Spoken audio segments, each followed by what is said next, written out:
Mi nombre es Elena Mendoza, tengo 42 años, y durante los últimos 3 años he sido conocida en la escuela primaria Benito Juárez como la mamá que llega tarde a todo porque trabaja doble turno.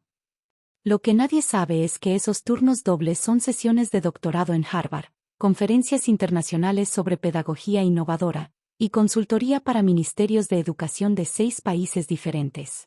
La mentira comenzó cuando mi esposo Diego murió en un accidente automovilístico hace 4 años, dejándome con 2 hijos y una reputación académica internacional que decidí mantener en secreto para poder criar a mis niños sin el escrutinio público que venía con mi posición como una de las pedagogas más reconocidas del mundo.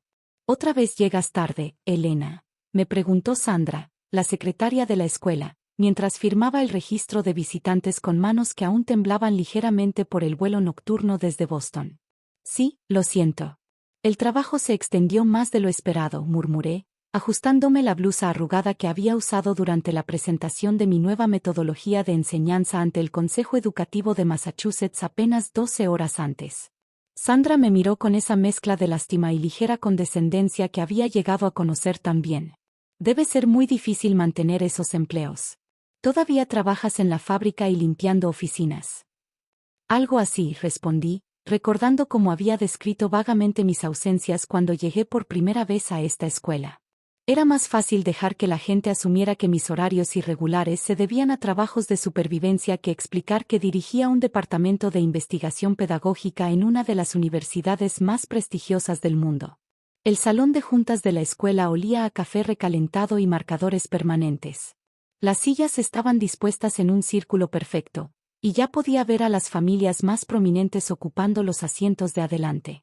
Mis hijos, Sofía de 12 años y Mateo de 9, estaban sentados en las sillas designadas para estudiantes, sus uniformes impecables a pesar de que yo los había vestido apresuradamente esa mañana entre llamadas de conferencia con el Ministerio de Educación de Finlandia. Señora Mendoza, la maestra de Mateo, la señorita García, se acercó con una sonrisa genuina. «Qué bueno que pudo venir. Necesitamos hablar sobre el desempeño académico de Mateo». Mi corazón se aceleró. Mateo había estado teniendo dificultades en matemáticas, y yo había estado tan absorta en mis responsabilidades internacionales que había confiado en Sofía para ayudarlo con las tareas. «¿Hay algún problema?», pregunté, manteniendo mi voz baja para no atraer la atención de los otros padres. «En absoluto», la señorita García sonrió más ampliamente. «De hecho, es lo contrario. Sus métodos de enseñanza en casa han sido extraordinarios. Mateo ha progresado 3 niveles de grado en comprensión matemática en las últimas 8 semanas. Lo que sea que esté haciendo, está funcionando de manera excepcional». Me ruboricé ligeramente. Durante mis escasas horas en casa, había estado implementando inconscientemente algunas de las técnicas pedagógicas avanzadas que había desarrollado para mi investigación doctoral. Técnicas que aún no habían sido publicadas y que estaban revolucionando la manera en que los niños procesaban conceptos matemáticos complejos. «Solo tratamos de hacer las tareas más divertidas», respondí modestamente. Antes de que la señorita García pudiera continuar, una voz grave y autoritaria interrumpió nuestra conversación. «Disculpen que interrumpa», era Rodrigo Vázquez, uno de los padres más influyentes de la escuela. Propietario de 3 concesionarios de autos y miembro del Consejo de Padres de Familia desde hace 5 años. «Señora Mendoza, ¿verdad? Creo que nunca hemos sido formalmente presentados». Extendí mi mano cortésmente. «Mucho gusto, señor Vázquez». Su apretón fue firme y evaluativo, como si estuviera determinando mi valor social basándose en la firmeza de mi mano y la calidad de mi ropa. Sus ojos se posaron brevemente en mi reloj, un Casio digital barato que usaba específicamente para este tipo de ocasiones, muy diferente del Rolex que me habían regalado cuando recibí el Premio Nacional de Innovación Educativa el año pasado. «He escuchado que usted trabaja, digamos, horarios no convencionales», continuó con una sonrisa que no llegaba a sus ojos. «Debe ser muy desafiante equilibrar múltiples empleos con las responsabilidades parentales». El comentario colgó en el aire como humo espeso. Sentí como otros padres giraban sutilmente sus cabezas hacia nuestra conversación, algunos con curiosidad genuina, otros con esa expresión particular que reservaban para el drama social. «Las cosas están funcionando bien por ahora», respondí, manteniendo mi tono neutro. «Por supuesto, Por supuesto, Rodrigo asintió con condescendencia. Aunque me pregunto, y no quiero sonar entrometido, pero ¿cree que sea apropiado que los niños pasen tanto tiempo solos mientras usted trabaja esos turnos nocturnos? La pregunta golpeó como una bofetada velada. Alrededor nuestro, el silencio se había extendido como ondas en un estanque. La señorita García se removió incómodamente, claramente atrapada entre lealtades profesionales. Mis hijos están bien supervisados, respondí, mi voz manteniéndose controlada a pesar del fuego que comenzaba a arder en mi pecho. Oh, estoy seguro de que lo están, Rodrigo continuó, su sonrisa volviéndose más amplia y menos auténtica. Pero permítame plantear una preocupación legítima. Como miembro del Consejo de Padres, he notado que sus hijos a menudo llegan tarde, que usted frecuentemente falta a las juntas importantes, y que hay una clara falta de, digamos, participación parental consistente. Cada palabra era como una aguja pequeña, diseñada para pinchar sin causar daño visible pero acumulándose hasta crear un dolor sordo y constante. Entiendo su preocupación, murmuré, sintiéndome como si estuviera viendo la escena desde afuera de mi propio cuerpo. Mire, Rodrigo se inclinó hacia adelante, adoptando una postura que sugería confidencialidad pero hablando lo suficientemente alto para que otros pudieran escuchar. No la estoy juzgando. Sé que las circunstancias económicas pueden ser desafiantes. Pero los datos educativos son claros. Las madres que trabajan doble turno simplemente no pueden supervisar adecuadamente la educación de sus hijos. La declaración resonó en el salón como un gong. Vi cómo varias madres intercambiaban miradas, algunas asintiendo sutilmente en acuerdo, otras mirándome con una mezcla de lástima y superioridad mal disimulada. Es difícil equilibrar todo, admití, las palabras saliendo como si fueran pronunciadas por otra persona. Por dentro, mi mente catalogaba automáticamente los errores pedagógicos en su argumentación. Sus datos educativos eran una referencia mal interpretada a estudios obsoletos que habían sido refutados por investigación más reciente, investigación que, irónicamente, yo había dirigido. Sus asunciones sobre correlación versus causalidad demostraban una comprensión fundamental deficiente del análisis estadístico aplicado a resultados educativos. Precisamente, Rodrigo se enderezó, claramente satisfecho de haber establecido su punto. Y esa es exactamente la razón por la que creo que deberíamos tener estándares más altos para la participación parental en esta escuela. La señorita García carraspeó. Señor Vázquez, realmente creo que... No, él alzó una mano, esto es importante. Estamos hablando del futuro académico de nuestros hijos.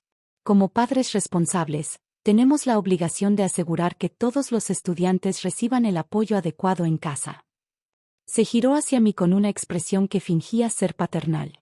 Señora Mendoza, quizás sería beneficioso considerar buscar trabajo en horarios más tradicionales, algo que le permita estar más presente para sus hijos durante las horas críticas de estudio. La condescendencia en su tono era tan espesa que prácticamente se podía cortar con un cuchillo. Alrededor nuestro, otros padres permanecían en silencio, algunos claramente incómodos con la dirección de la conversación, otros asintiendo en acuerdo silencioso. Aprecio la sugerencia, logré articular, aunque cada palabra se sentía como si estuviera siendo forzada a través de vidrio molido. En ese momento, las puertas dobles del salón se abrieron con un suave crujido, y todos los ojos se giraron hacia la entrada. Una mujer elegante de aproximadamente 50 años entró con la confianza tranquila de alguien acostumbrado a comandar respeto. Su traje azul marino era impecable, su postura erguida pero no rígida, y llevaba un maletín de cuero que claramente había visto muchas millas de viaje internacional. Disculpen la interrupción, dijo con una voz clara y profesional que inmediatamente capturó la atención de todos en la habitación. Soy la doctora Carmen Ruiz, la nueva directora académica del distrito. Un murmullo de reconocimiento recorrió el salón. Varios padres se enderezaron en sus asientos, claramente impresionados por la presencia de una figura tan importante en una junta escolar rutinaria. La doctora Ruiz recorrió la habitación con su mirada, evaluando rápidamente la situación, hasta que sus ojos se posaron en mí. Su expresión cambió inmediatamente, una sonrisa genuina iluminando sus rasgos. Profesora universitaria Mendoza, dijo dirigiéndose directamente hacia mí, ¿aún acepta consulta sobre pedagogía avanzada? El silencio que siguió fue tan completo que se podía escuchar el zumbido de las luces fluorescentes. Era como si el aire mismo hubiera sido succionado del salón. Rodrigo, cuya boca se había abierto ligeramente, miró entre la doctora Ruiz y yo como si estuviera tratando de resolver un acertijo imposible. Profesora universitaria, murmuró, su voz apenas audible. La doctora Ruiz continuó, claramente ajena a la bomba que acababa de detonar. Su metodología de enseñamiento matemático multinivel ha revolucionado nuestro distrito piloto en Cambridge. Los resultados han excedido todas las expectativas. Me levanté lentamente, sintiendo como si me estuviera moviendo bajo el agua. Doctora Ruiz, qué sorpresa encontrarla aquí. El placer es mío, respondió estrechando mi mano con el respeto genuino reservado para colegas de igual nivel. Cuando me enteré de que había reubicado a su familia aquí, inmediatamente quise conocer esta escuela. Sus hijos deben ser extraordinarios, considerando sus genes académicos. Rodrigo se había puesto de pie, su rostro una máscara de confusión y creciente mortificación. Disculpe, ¿podría explicar? La doctora Ruiz se giró hacia él con la paciencia profesional de alguien acostumbrada a educar. Por supuesto. La profesora Mendoza es una de las pedagogas más respetadas internacionalmente. Su investigación sobre métodos de enseñanza adaptativos ha sido adoptada por sistemas educativos en más de 20 países. La información cayó sobre el salón como una avalancha. Vi cómo los rostros alrededor mío pasaban por una serie de expresiones: sorpresa, incredulidad, y en el caso de Rodrigo, una mortificación creciente que coloreaba sus mejillas de un rojo profundo. Además, continuó la doctora Ruiz, su trabajo sobre la correlación entre apoyo parental no tradicional y éxito académico ha refutado completamente los modelos educativos obsoletos que algunos distritos aún utilizan erróneamente. Sus palabras eran un torpedo directo a los argumentos que Rodrigo había estado presentando momentos antes. ¿Pedagogía?, la señorita García susurró, sus ojos brillando con una comprensión repentina. Los métodos que ha estado usando con Mateo son técnicas que he desarrollado durante mis 15 años de investigación en Harvard y MIT, confirmé suavemente. El salón había quedado en un silencio tan profundo que podía escuchar mi propio corazón latiendo. Rodrigo se sentó pesadamente, como si sus piernas ya no pudieran sostenerlo. Pero, balbuceó, los trabajos nocturnos, los horarios irregulares.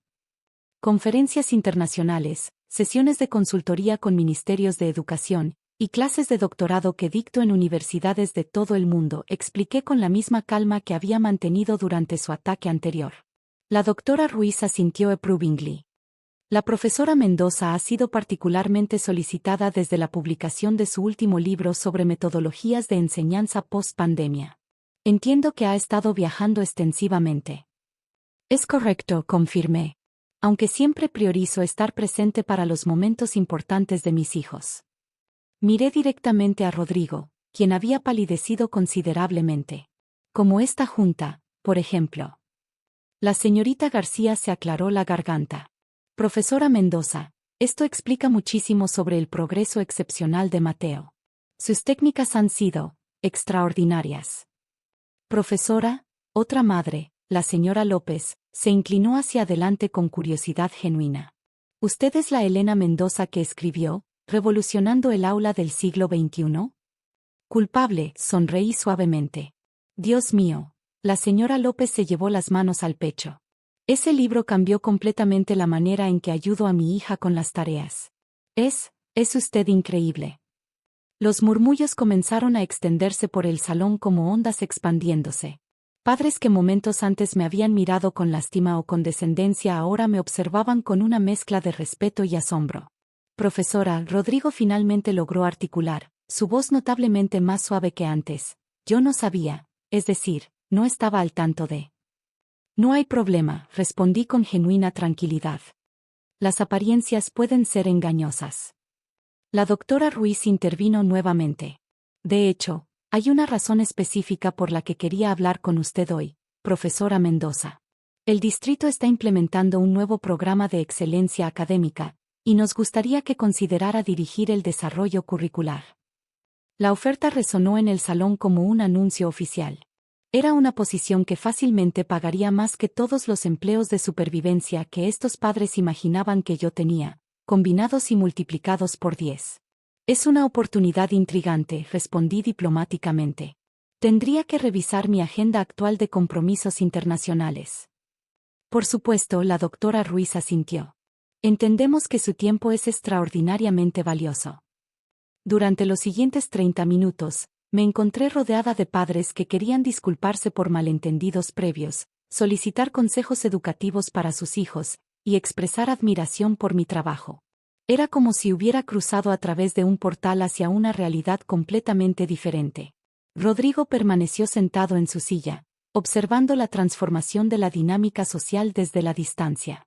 Su expresión había evolucionado desde soca mortificación y finalmente a lo que parecía ser una profunda contemplación sobre sus propios prejuicios. Profesora Mendoza, finalmente se acercó cuando la multitud se había dispersado. Le debo una disculpa sincera. Mis comentarios fueron completamente inapropiados e ignorantes. Aprecio eso, respondí, estudiando su rostro en busca de sinceridad genuina. No es excusa, continuó, pero supongo que hice asunciones basadas en prejuicios que no sabía que tenía. Los prejuicios son insidiosos de esa manera, acordé. Se disfrazan de lógica hasta que nos enfrentamos con evidencia que los contradice. ¿Habría manera, hesitó, de que pudiera tal vez consultar con usted sobre la educación de mis propios hijos? Me doy cuenta de que probablemente mis métodos han sido inadecuados. La ironía no se me escapó. El mismo hombre que momentos antes había cuestionado mi capacidad parental ahora solicitaba mi experiencia profesional. Puedo recomendarle algunos recursos, ofrecí diplomáticamente. Las semanas siguientes trajeron cambios significativos en mi experiencia en la escuela.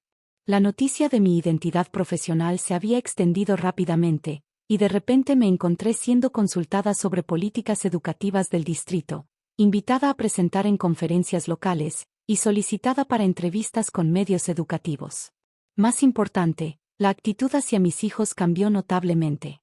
Sofía y Mateo, que previamente habían sido vistos como los niños de la mamá trabajadora, ahora eran reconocidos como estudiantes con acceso a recursos educativos excepcionales en casa. Mamá, Sofía me dijo una tarde mientras revisábamos sus proyectos de ciencias, me gusta más cuando la gente nos conoce por quienes somos realmente. ¿Y quiénes somos realmente?, pregunté, curiosa por su perspectiva. Una familia que valora el aprendizaje y el respeto, respondió con la sabiduría de una niña que había observado cuidadosamente el mundo de los adultos. Mateo asintió vigorosamente. Y que no juzgamos a las personas por sus trabajos o su ropa. Sus palabras me llenaron de orgullo. A pesar de haber mantenido mi identidad profesional en secreto, había logrado transmitir los valores que más me importaban. Un mes después, durante la siguiente junta de padres, la dinámica había cambiado completamente. Rodrigo se acercó a mí antes de que comenzara la reunión oficial. Profesora, dijo con humildad genuina, quería agradecerle. Sus sugerencias sobre técnicas de estudio han transformado la experiencia educativa de mis hijos en casa. Me alegra escuchar eso, respondí sinceramente. Pero más que eso, continuó, esta experiencia me ha enseñado una lección valiosa sobre hacer asunciones sobre las personas. He estado reflexionando mucho sobre mis propios prejuicios. Era una admisión significativa para un hombre que claramente no estaba acostumbrado a reconocer errores. El crecimiento personal es un proceso continuo para todos nosotros, le aseguré. La junta procedió sin drama, con discusiones productivas sobre mejoras académicas y políticas de apoyo familiar. Pero lo más significativo fue la atmósfera de respeto mutuo que había reemplazado las dinámicas de poder previas. Al final de la reunión, la doctora Ruiz me alcanzó mientras guardaba mis materiales. ¿Ha considerado nuestra oferta para dirigir el programa de excelencia?, preguntó. Sí, respondí, y me gustaría aceptar, con algunas condiciones. ¿Cuáles? Quiero implementar un componente específico sobre prejuicios educativos y la importancia de reconocer talentos en formas no tradicionales. La doctora Ruiz sonrió. Considerando los eventos de las últimas semanas, me parece una adición perfecta al currículum. 6 meses después, nuestro distrito se había convertido en un modelo nacional para programas educativos inclusivos que reconocían y celebraban la diversidad en backgrounds familiares y profesionales. Los datos mostraban mejoras significativas no solo en rendimiento académico, sino también en clima social y satisfacción tanto de estudiantes como de padres. Durante la ceremonia de reconocimiento del distrito, Miré hacia el auditorio lleno de familias que habían aprendido a verse más allá de las apariencias superficiales. Rodrigo estaba en la tercera fila, aplaudiendo junto con otros padres que habían descubierto que sus propias percepciones limitadas habían estado impidiendo verdaderas conexiones comunitarias. Sofía y Mateo estaban sentados en primera fila, sus sonrisas irradiando no solo orgullo por mi reconocimiento profesional, sino comprensión de que habían sido parte de una lección importante sobre dignidad, respeto, y el valor de mantener la humildad incluso cuando otros eligen juzgar sin conocer la historia completa. Después de la ceremonia, mientras empacaba mis materiales y me preparaba para regresar a casa para una noche tranquila de tareas y cuentos antes de dormir, reflexioné sobre el viaje que nos había llevado a este momento. La lección más poderosa no había sido sobre educación o pedagogía, sino sobre la importancia de crear espacios donde todas las familias fueran valoradas por sus contribuciones únicas, independientemente de cómo esas contribuciones pudieran aparecer en la superficie. Al final, los mejores educadores son aquellos que entienden que el aprendizaje más profundo ocurre cuando reconocemos que cada persona lleva conocimientos y experiencias valiosas, sin importar cómo elijan presentarse al mundo.